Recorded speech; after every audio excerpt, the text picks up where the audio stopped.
Hi, welcome back to the show. I'm your host, Dr. Hammond of Parenting Explained with Dr. Hammond. So today we have a really amazing topic, and that is how to live as a parent, how to live your life without regrets when it comes to your child and making the most of every moment. So we have with us today Roni Lambrecht, who describes herself as a wife and a working mother from Colorado until her life changed in 2013. And she's going to share her story with us. But despite some of the challenges, she has been determined to help other parents and has been an absolute advocate for parents and the author of several books with a mission to help parents live a better, more meaningful life with their child. So welcome to the show. Thanks for having me. Thank you. So tell us a little bit about this story and how you have come to the place today where you are just advocating for parents. Well, this is the hard part. We lost our son 4 years and 4 months ago, and in an ATV accident, and he was killed instantly and went out doing what he loved, so we have to be thankful for that. But we lost him and then went through obviously the quick grieving right in the front, and then as we started moving through the process, we decided that we needed to kind of turn things around and do something positive with it. So originally we started a pay it forward program, so we have these little cards that we pass out, and we do random acts of kindness for people. I love that. And they've reached all over the country. It's pretty cool. That's amazing. But then I also had been writing some blogs and some different things on Facebook and other social media platforms, just little blurbs about kind of what we were going through, or things that we looked back on that we thought we could have done better, or that kind of a thing. And a lot of people came back to me and said, you should really put this in a book. It would really help me parent better, and I'm sure it would help other people. Yeah. And along with that, then my husband has numerous regrets, and you know, I look at it and think, why would you have regrets? You were an awesome dad. But he looks at it and says, I have so many regrets, and I would have been such a better parent if someone else had told me these things. And so he said, you know what, you're the writer. Get the story out there. I want you to tell all the things I screwed up so that other parents don't ever have the regrets that I have with Dalton. So yeah, but I mean, what a powerful story though, because in the midst of, like you said, I mean, the grief and losing a child, you have really become an amazing, powerful tool to help other parents though deal with life and deal with parenting and making the most of every moment, because we know life is short, and just really having those incredible, precious moments. So I want to thank you for what you're doing. I think it's amazing. And, you know, in light of everything that's, you know, obviously happened, what do you think, with everything that, you know, obviously you've experienced, what do you feel is your biggest piece of advice to parents? Oh, there's so many, but I think one of the biggest ones that we share the most is just creating small, memorable moments with your children on a daily basis. There's so many of us focus our entire lives on we're going to take this huge trip to Disney World and we have to save for 3 years to do that, or we're going to go on a huge adventure, or that kind of a thing. And I think we forget, and I'm one of those parents, I think we forget that, boy, doing the dishes together, or dancing around the kitchen, or reading a book together, or doing laundry even. Yeah. Those are little moments that you can never ever get back. So for us, looking back on parenting from this platform that we now have, if we can teach another parent to start really cherishing those moments as opposed to working toward the big things all the time, then I think we've helped. I really love that, because how oftentimes have you as a parent really thought, I mean, your child might be in elementary school, but you're thinking about college and you're thinking about high school, and you're in the way in the future, right? Instead of thinking like, okay, here's this 8-year-old child in front of me that's, you know, telling me about their 3rd grade experience, right? Or they're caring about whatever, what cookies they're eating, or their macaroni and cheese is amazing, right? Like, but cherish those moments. That's incredibly valuable, and such a great tip. I mean, why do you feel that is though, that parents are just sort of rushing through life and not taking the time to do so. I think, life is overwhelming. You look at I don't know how it is where you live at, but I know where we live. To afford your mortgage, you have to work nearly 80 hours a week to afford to live where you live, or to put food on your table and that kind of a thing. So it's I think everybody's so worried about making money and putting food on the table and putting a roof over everyone's head that they're so exhausted, first of all, from working all the time, but also we just forget that, boy, this little moment that I just had that was 20 seconds long, and I heard my little kid laugh, this really cool laugh, like the one you'll never forget. Cherishing those moments, because I will tell you, as a mom looking back, those are the moments that I really, really remember. Yeah. And I think I love that. So again, just thinking to cherish those moments, like you said, and even though many parents, it's not uncommon to feel overwhelmed, overworked, stressed out, just like, I can't deal with all this. It's a lot to deal with as a parent, any parent. But really, like you said, to just value every single moment that you have with your child. I really love that. So we will take a quick break, and when we return, we have some more amazing tips. So we'll be right back.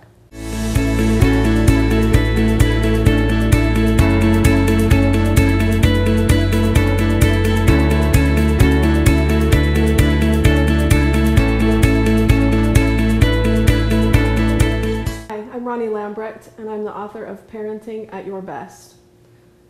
Let's face it, parenting can be extremely challenging. Some days we wonder why in the world we did this to ourselves, and other days we think that we've created the greatest human on earth. But often, part of our overwhelm, I think, comes from trying to maybe keep up with the Joneses, as they say, where maybe we're trying to give our family too many vacations and too many experiences, let's call them, and also keeping them busy throughout their days constantly, instead of just taking the time to do something small with our kids. So please take time each and every day to spend just a few minutes with your kid to make a memorable memory. Just have a moment with them, and it can be 1 minute, it can be several minutes, it can be playing a game, it can be learning how to tie your shoes together, all these little things. But take it from me, a mom who's lost her only child. And I will tell you that those big experiences and those big vacations are not the things that I remember the most. The things that I remember are my son's laugh when I tickled him, the letters that he wrote to me. So important that I've since had that tattooed on my arm. But all the little things that we did are the things that mean the most to me. So please, if I could implore you to do anything, it would be to spend some time with your kids today. Thank you.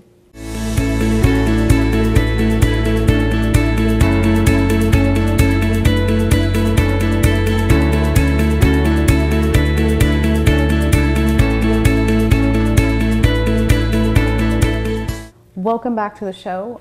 We have an absolutely incredible guest today, Roni Lambrecht, that, really despite a challenging thing of losing a child, has been an amazing advocate for parents and is doing so many things to really help parents in this journey, which I'm just so happy that you're doing this, and it's very commendable.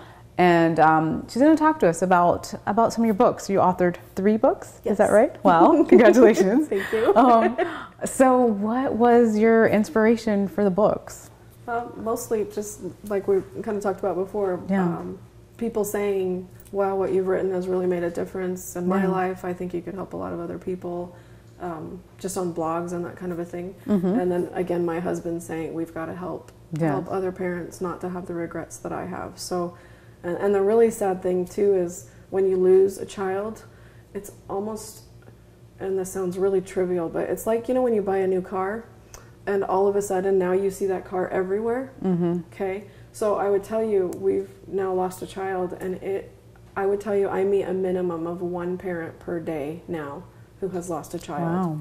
So it's a horrible thing to say. It's so disgusting, and this world to have to live through this, but to know that other people have to live through this too is crazy. And so I just wanted to make a difference, my husband and I both, just honestly wanted to make a difference to other parents who are still lucky enough to have their babies. And when I say their babies, I mean like ages 0 to 100. Yeah, always a baby. Because I know Dalton was 15 when we lost him, and our big joke was, "You'll always be my baby." Yeah. So, but yeah, I just think it's really, really important that we all kind of take a moment and really be mindful. And I'm guilty of being one of those parents who was consistently working 80, 90, 100 hours a week, and kind of putting Dalton on the back burner sometimes. And as we all do as parents, if we travel for our work, or we're out with clients, or I'm a realtor by trade, and so you're out with clients all the time, and you're writing contracts at midnight, and you're, all those kind of things are going on. And but being able to take the time and really focus on your kids when you do have the moment to focus on them, really take the time to actually focus. Put your phone away, put your work away, put your calendar away, and sit down and play Legos, or draw a picture, or play a game. And like you said, I think you were saying basically sometimes it's about quality of the time too, and not necessarily quantity. So let's say you are working, I mean, there are busy parents that have to work, and you're working a lot of hours a week, and you can't sit down every single day, for an hour, but you can once a week, or you can twice a week. But in those moments, make them very valuable in quality time with your child. And don't worry, a lot of times parents are worried about the quantity, like, I didn't do this today, I didn't do it every single day, or every single week. It's like, just, kids really care about the quality of the time that you spend. So tell us, feel like they're heard. Yes. Feel like you're paying attention to them. Yes. Definitely. So tell us more about the book. So what are some tips from your books that you'd like parents to know about? Oh boy, so many. So many, yes. One of my favorite tips is writing love letters to your kids. I had kept a journal for Dalton actually from the time he was in my belly. Wow. To when he passed away, and I was going to give that journal to him on his 18th birthday. And anyway, that journal, John will tell you as much as I do, that journal has actually saved our marriage. Nice. Right after Dalton passed away, I was reading the journal, and John asked if I would read it to him. Wow. And in it, this is crazy, my first 11 pages are telling Dalton how great his daddy is, and how much I love him, and how he's my best friend in the whole wide world, and all these things. And John says to me, I didn't know you felt that way. And I'm like, 20 years of marriage and all the love letters I've written you, and you didn't know. And he said, I never heard you tell someone else before, which there's a whole learning experience in that. But yeah, so keeping love letters for your child, and that could be anything from writing it in a journal, or to writing them a note in their lunchbox. Right. But just little love letters are so important. But the other side of that is teaching your child how to write back, because someday they're going to be a boyfriend or a girlfriend or a spouse, right? And they're going to want to know how to communicate their love then. Right. And it's great, like you said, because not only are you communicating your love as a parent to this child, but also you are teaching them communication skills for when they are an adult and they may choose to be in a relationship with someone. So I love that. I think it's very valuable. And I believe you have a book that also talks about maybe certain topics, like if parents are not sure of the topic for love letters. So tell us a little bit about that. Okay, so the first one is Parenting at Your Best, and the second book is A Parent's Guide for Journaling to Their Child.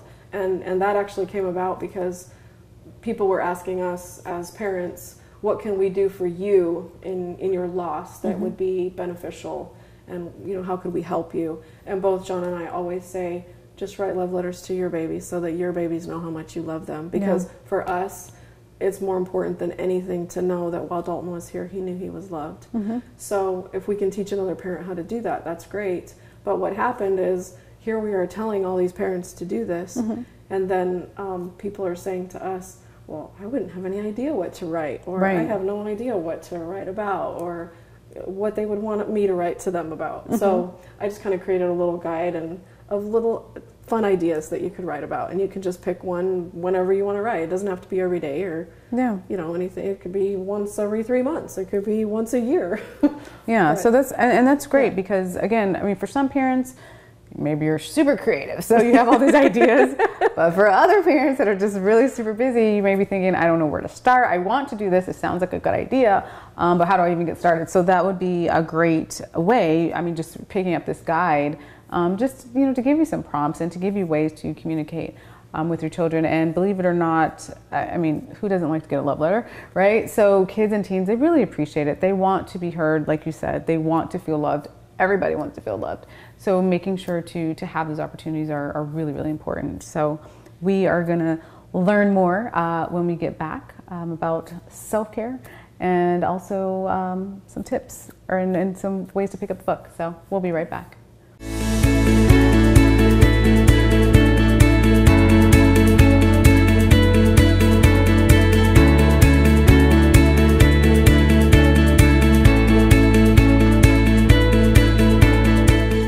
Roni Lambrecht, and I'm the author of Parenting at Your Best. You know, let's face it, parenting can be extremely challenging. Some days we wonder why in the world we did this to ourselves, and other days we think that we've created the greatest human on earth.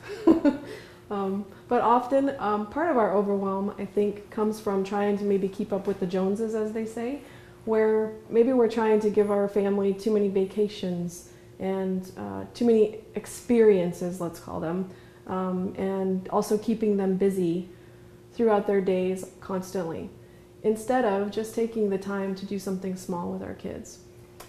So please take time each and every day to spend just a few minutes with your kid to make a memorable memory. Just have a moment with them, and it can be 1 minute, it can be several minutes, it can be playing a game, it can be learning how to tie your shoes together, all these little things. But take it from me, a mom who's lost her only child. And I will tell you that those big experiences and those big vacations are not the things that I remember the most. The things that I remember are my son's laugh when I tickled him, the letters that he wrote to me. So important that I've since had that tattooed on my arm. But all the little things that we did are the things that mean the most to me. So please, if I could implore you to do anything, it would be to spend some time with your kids today. Thank you.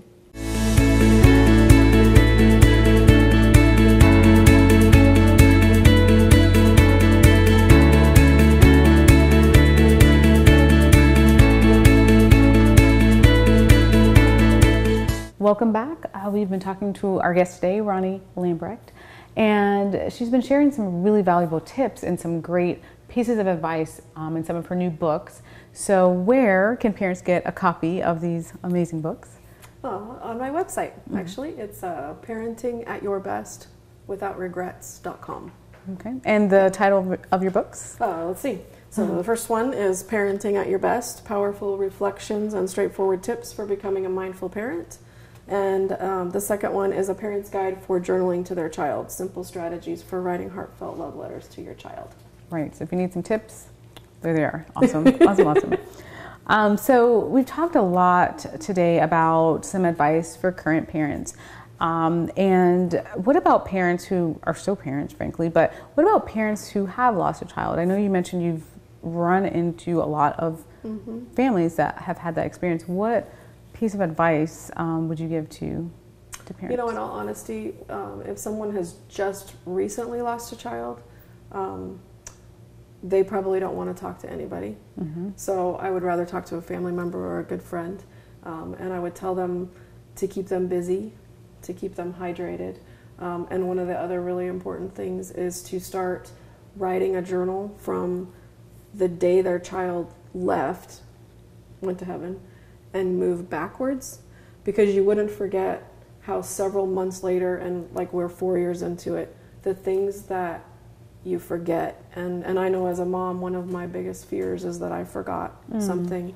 And so doing kind of a backwards journal like that is always helpful. But the other thing I would really tell loved ones, which I think is really most important in that first several months, is keep them hydrated, keep them fed, keep them looking at pictures, counting, their great memories, and laughing and telling lots of stories, and saying their name and doing things in their honor, or calling mom or dad and saying, oh, I was at the store today, or I was here today, or I watched this movie and it reminded me of Dalton in my case. Yeah. And when I get those, you know, someone will call me and they'll say, oh, I met the coolest kid today and he totally reminded me of Dalton. And those, while it sounds really minor, and those are the things that help so very much. Yeah. So stay away from the cliches like God needed another angel or those kind of things, and really focus on just mentioning their child and telling them a great memory about their child that you have, those kind of things. Yeah. Make them laugh. I like that. I like that. And these are really great tips if you happen to be watching and you've had that experience, or maybe you know someone, a friend or another family member or a coworker or whomever that's having this experience. And one of the things I really liked that you talked about was just this idea of holding on to memories, because memories last a lifetime. Even though the physical person may be gone, like you said, journaling from the time of the loss backwards and all of the memory, the precious memories that are there, is something that you can have in your heart really for the rest of your life. So making sure to use that as much as possible, and understanding that grief is different for everyone. Do not let anyone tell you that it's been too long or not enough time or whatever it is that people tell you, because grief is different for everyone. So thank you for all the valuable tips that you've been sharing today. Absolutely. For parents. Is there anything else that you would like to share? Boy, again, so many things. Yeah, there's so many things. So many things. Actually, one of the coolest things that we did right in parenting, we talked about this on the radio show this morning a little bit, was at night we did our highs and lows, and we went in Dalton's room and we all cuddled together and we talked about our highs and lows. But I think the best thing that we did there was we talked about Dalton's highs and lows, and then John talked about his, and then I talked about mine. And there's three things I think that really accomplished. First and foremost, I think that it made him feel like he's not being interrogated. Because, you know, his parents were like, what'd you do today? Who'd you hang out with? What were you doing? But because he knew that we had to talk about our day too, then he didn't feel like he was being interrogated. Secondly, I think it made him know that the world does not revolve around him and him alone. And boy, today we need that more than ever. Very much so. Very true. Yeah. But thirdly, and I think this is a really cool thing, is I cannot tell you the number of times that it was my turn to talk, and I would tell Dalton about something terrible that had happened in my day, or something that was going on, and I had, you know, grounded in my mind over and over and over trying to come up with some solution, and I couldn't come up with something, and then Dalton would say, well, Mom, if you just did this. And it was amazing that, when I practiced what he preached to me from a 9-year-old or a 10-year-old or something, that how it actually worked and how amazing that was. So, and then letting him know that I did use his advice and it did work. So giving them that confidence back. But yeah, our kids are so much smarter than we give them credit for. They are. Yeah, so much. So yeah, it's amazing. Yeah, and I like that too, because I mean, really, like you said, to have an opportunity for you to say something, for his dad to say something, and for him to say something was really valuable. And I get it. Everybody's busy nowadays. It's hard to have the sit-down family dinner and those sorts of things. But when you can have that time, even if it's on the weekends, make sure, like you said, that's a great piece of advice, to take turns and to talk about your day and not make it an interrogation, like you said, with your children.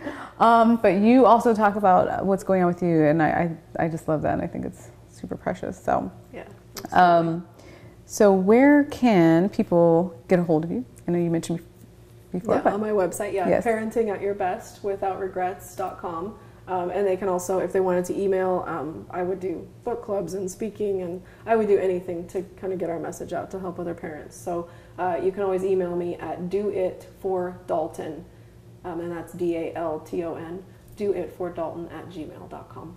Great. And I know you've mentioned that you will go into schools and, you know, maybe sell the book, but also some proceeds go back to the school. Oh yeah, itself, half of the proceeds go back to the school. We've had a lot of parents say, you know, they don't want to buy candy bars or wrapping paper or something, but they would love to buy a book that they can continue to use as their child grows. So we go into the schools, and actually the schools collect the money. I don't even touch the money, and then I build a school for half the books that they sold. Awesome. So it's a fundraiser for schools too. Exactly. Awesome. Awesome. Well, thank you so much for being a guest today. It's been a pleasure. Thank you for everything you're doing. And thank you for tuning in today. Tune in next time to Parenting Explained with Dr. Hammond.